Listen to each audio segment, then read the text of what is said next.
Lunch பாக்ஸ்லாம் back பண்ணி முடிச்சுட்டு குட்டி சாரையும் வந்து ஸ்கூலில் விட்டுட்டு வந்தாச்சு. வந்து தான் எல்லாத்தையுமே வந்து எடுத்து வச்சுட்ருக்கேன். இன்றைக்கி கொஞ்சம் லேட்டாக எழுந்ததுனால பரபரன்னு வேலை. அதனால் அப்படி அப்படியே பாதியில் விட்டுட்டு போயிட்டு தான் வந்து எல்லாத்தையும் பண்ணிகிட்ருக்கேன். நீங்கள் லேட்டானால் எப்படி மேனேஜ் பண்ணுவீங்கன்றதை கமெண்ட் பண்ணுங்கள். அவரைக்காய், முள்ளங்கி, குடமிளகா இது கொஞ்சம் கொஞ்சம் இருந்தது, போட்டு அப்படியே சாம்பார். இன்றைக்கி நைட்டுக்கும் வந்து அடைக்கு ஊற வச்சிடலாம் அப்படின்னு வந்து அதை தான் காலையிலே பண்ணிகிட்ருக்கேன். நாளைக்கு ஆடி வெள்ளி 2வது வாரம்ன்றதுனால மற்ற வேலையெல்லாம் இருக்கும். ஸோ இதெல்லாம் கிச்சனுக்கு வர வேண்டிய வேலையெல்லாம் முடிச்சிடலாமே அப்படின்னு.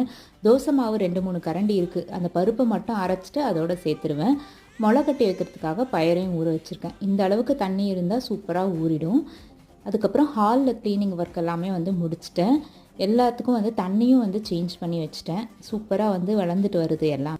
இதுக்கப்புறம் பூஜை கேபினெட்டை என்ன க்ளீன் பண்ணுறேன் அப்படின்றத நாளைக்கு வந்து ஷார்ட்ஸாக வந்து ஷேர் பண்ணுறேன். எந்த டைமுக்கு வரணும் அப்படின்றத கீழே கமெண்ட் பண்ணுங்கள். நாளைக்கு பார்க்கலாம்.